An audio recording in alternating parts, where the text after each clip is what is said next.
déjà. Je suis très direct dans mes propos. Et je l'ai été toujours, j'ai été toujours comme ça. Et je ne vois pas pourquoi je changerai aujourd'hui.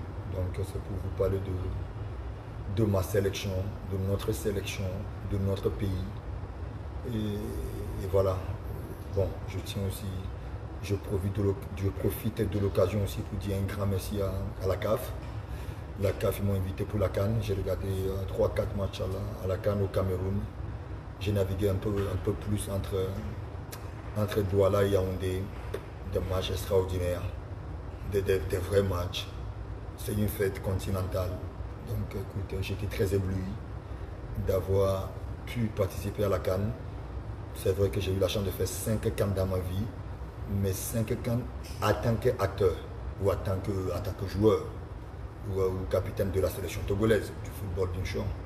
Mais pour une fois, c'était éblouissant, c'était émouvant, l'émotion m'a pris, d'accord, dans le bon sens du terme toujours.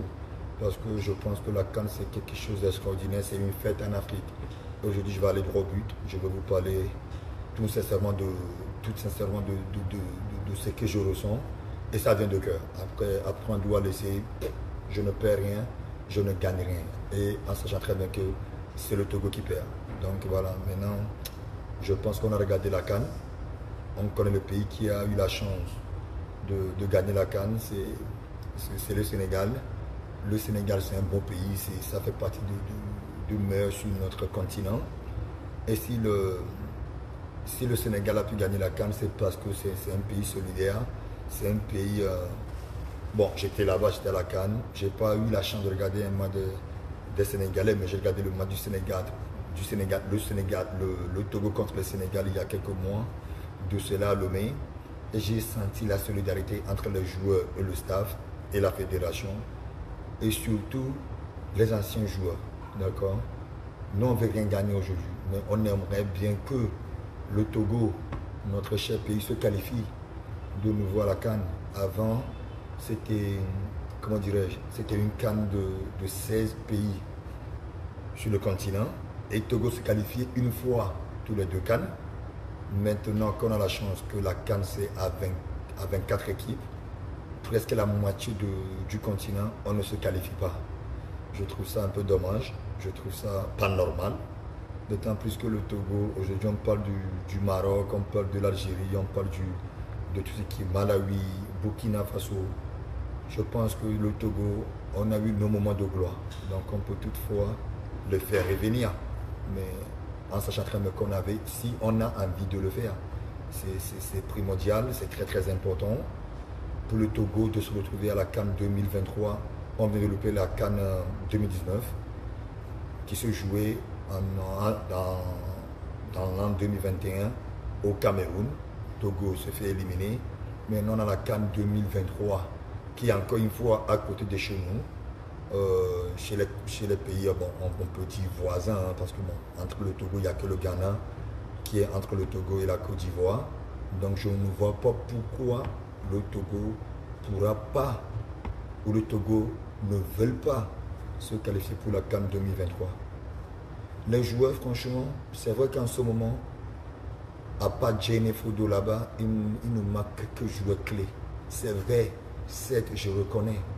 Mais l'année où on était qualifié pour la Coupe du Monde en 2006, bon, il y avait Koubadia Kader, il y avait Olufare Adekambi, Nimombe Dare, Agassa Kossi, notamment dans le but, Adebayo Shei, je jouais à l'époque je venais à peine d'arriver à Monaco.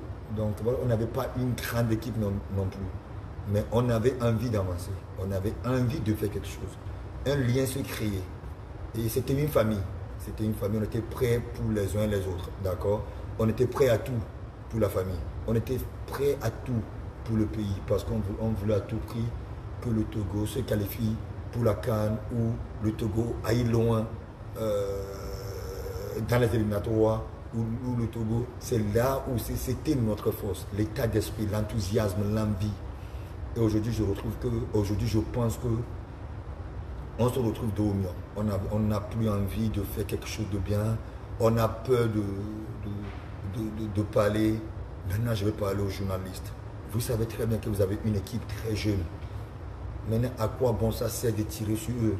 Tirer sur les Adebayor, tirer sur les Koubada Kader, tirer sur le Olufada de Kambi, les Djima Oyaoulé, les Agassa Kossi, les Assimi Koma. Parce que nous, on a l'expérience, on a vécu ça. On a nos contre-balles à nous. On peut faire face à vous. Mais aujourd'hui, vous avez une équipe très jeune. C'est à vous de les accompagner. Je pense que la CAN qu'on vient de regarder, janvier-février 2022 au Cameroun, on ne le veuille pas. Les Togolais sont divisés, d'accord? Il y avait les Togolais il n'y avait pas de Togolais qui supportaient le Sénégal, il n'y avait pas de Togolais qui supportaient le Nigeria, il y avait pas de Togolais qui étaient pour le Burkina, notamment moi je supportais le Burkina, j'ai eu à supporter le Nigeria, le pays de mes parents, j'ai eu à supporter le Sénégal à la finale. Écoutez, franchement, l'émotion c'est très important, c'est extraordinaire. Je pense qu'aujourd'hui, tout le monde aimerait que son pays se qualifie pour la CAN. Voilà pourquoi je vous parle. Madame la ministre, vous étiez là, on a eu des réunions, j'ai été franc avec vous, je vous ai parlé. Que le truc qui peut me faire plaisir aujourd'hui, pour me rendre tout ce que moi j'ai su donner à ce pays, c'est de qualifier mon pays pour la CAN. Parce que comme ça, je peux être avec les jeunes frères, je peux avoir la gueule pour pouvoir parler avec mes anciens coéquipiers, mes anciens partenaires, mes anciens ex-footballeurs. Notamment, je parle de Steven Apia, de Asamoah Gyan, de JJ Okocha, des légendes en Afrique, les gens qui nous ont montré le chemin. Mais aujourd'hui, j'ai plus de voix parce qu'on ne se qualifie pas pour la CAN et je ne peux pas me prononcer que n'importe où je me trouve, je ne pourrai jamais me prononcer. Parce que Oladi Diouf, vous savez, il est comme ça, c'est Oladi Diouf, hein, c'est mon meilleur ami, c'est un aîné à moi, c'est un grand frère que je respecte énormément. Mais écoutez, le Sénégal a accepté, aujourd'hui c'est lui qui fait plus la fête, les joueurs, les Sadio Mané sont déjà entrés dans leur club respectif, les Koulibaly, il est déjà reparti à Naples. Et Oladi Diouf, lui, il est au Sénégal, c'est lui qui fait la fête à leur place. Donc sachez que si le Togo se qualifie et que le Togo gagne une Coupe d'Afrique des Nations, la gloire me revient à moi. Donc maintenant, travaillons main dans la main. Madame la ministre, je vous ai dit, dès que les joueurs arrivent, d'accord, dans leur hôtel respectif, qui va être peut-être l'hôtel 2 février, si le match, bien sûr, se jouera à Lomé, donc les joueurs vont être logés à l'hôtel 2 février. À quoi vous allez perdre quoi? Perdre quoi d'aller leur rendre visite, d'aller leur dire que le chef de l'État m'a dit, parce que nous quand on jouait, quand moi je commence à être le joueur important de ce pays, le joueur clé de ce pays, on était à l'hôtel ou des fois même c'est à l'entraînement, Omnisport de Lomé, le ministre ou le président de la fédération, ils venaient avec leur costume, avec les bodyguards, avec les gars de sécurité, notamment on arrêtait l'entraînement, ils venaient nous dire qu'ils venaient avec des messages, d'accord? Soit disant que les messages sont très très forts, mais nous, on est des joueurs, bon, les messages étaient très clairs, hein. Les chefs de l'État m'ont envoyé de vous dire qu'il est au courant qu'il y a un match, que si vous gagnez, etc., etc. D'accord? Mais on savait très bien que c'était du n'importe quoi. Mais au même moment, on se disait qu'il y a un pays derrière nous, il y a un chef de l'État derrière nous. Même si on savait très bien qu'il n'était pas au courant qu'il y a un match dans le pays, ou il est au courant, mais nous, ça nous motivait. Et de temps en temps, je vous ai déjà dit ça dans une interview en parlant bien sur le Milan, où je vous ai dit que, par moment, la fédération, ou le ministre à l'époque, invitait des artistes pour venir chanter pour nous à l'hôtel. Vous allez leur payer combien? Ils sont contents de retrouver un artiste togolais, retrouve le footballeur togolais.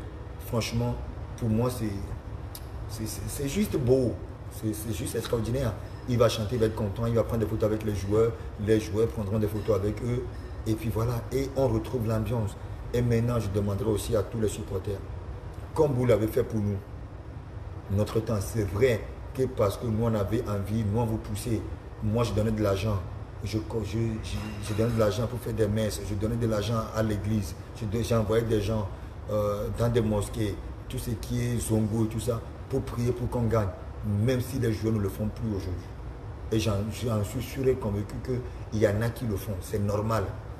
Mais nous, on peut le faire à leur place. Vous allez le faire avec moi. Et il y a quelque comme ça qu'on peut gagner la Côte d'Ivoire. C'est loin, mais c'est 45 minutes de vol. C'est peut-être, je ne sais pas combien d'heures de voiture, mais je pense que les Togolais ont plus d'accès ou ont plus de facilité pour se retrouver en Côte d'Ivoire qu'autre chose. Le président de la fédération, M. Akpovi, on en a longuement parlé de la sélection. Je vous ai donné tout, je vous ai donné les secrets de la sélection. Je vous ai dit comment faire pour préparer un match. Mais vous ne le faites pas. Et vous voulez que le Togo gagne. Et vous voulez que le Togo se qualifie. Vous n'avez pas honte. Franchement, vous n'avez pas honte. Ça fait, je ne parle pas de qui que ce soit. Je ne parle pas d'une personne. Je parle de tout le pays. D'accord? Je sais que tout le monde a regardé la CAN. Et chacun a choisi son pays. Mais alors qu'on est fiers d'être Togolais. On est fiers d'être les gens de ce pays. Donc c'est qu'on doit supporter en premier sur notre pays. Avant de supporter notre pays, on doit tout faire pour se qualifier pour la CAN. Donc je vous dis, je vous invite. Moi je veux travailler avec vous. Vous le voulez ou pas, il y a des matchs, il y a 4 matchs en juin. Vous voulez ou vous ne voulez pas. Je vous force la main. Parce que j'ai l'impression que il n'y a personne qui peut trouver les mots justes pour motiver les joueurs. Comment? Et c'est ce que j'ai su faire durant toute ma carrière. J'étais le plus jeune capitaine de l'histoire de ce pays. Malgré